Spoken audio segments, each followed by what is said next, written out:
So, here to tell us about the effect the COVID-19 pandemic had on the acoustics industry is Dr. John Lincoln, the author of the Acoustics Sound Economics Report. Hello, John. Now, for those that haven't read it, what was the Acoustics Sound Economics Report and what did it teach us?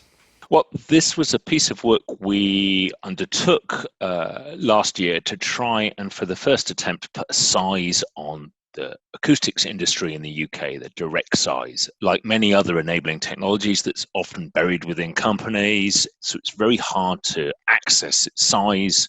So this was an attempt to put a figure on how big the industry was for the first time, how many people it employs, and what the productivity was. And the simple answer was it's a £4.6 billion industry employing 16,000 people in about 750 companies thereabouts, with a magic figure for the gross value add, which is a measure of productivity of around £65,000 per employee, which is significantly above the UK manufacturing average.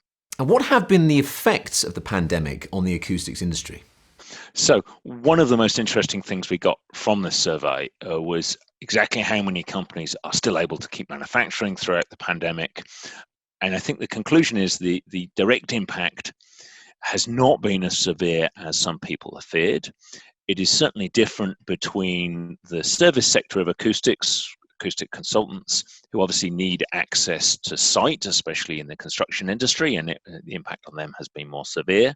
But within those people manufacturing acoustics products, 80% of those people have been able to keep manufacturing throughout the pandemic, keep shipping products, keep taking orders, and keep operational.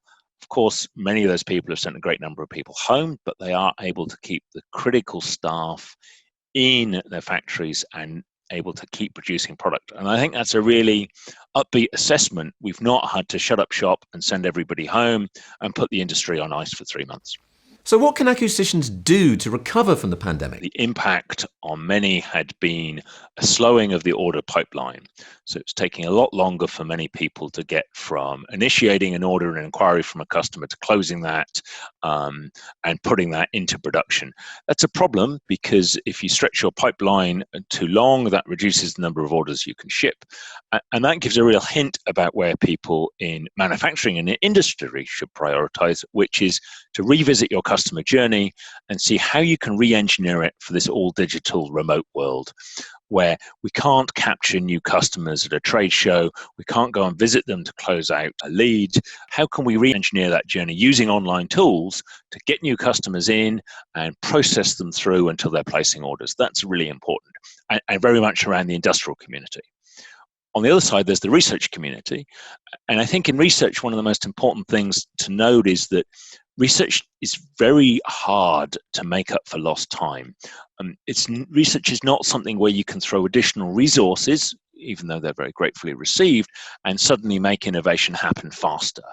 And so one of the things we would really much encourage in the university sector is to get researchers back into laboratories, get them back researching. Thank you, Dr. John Lincoln.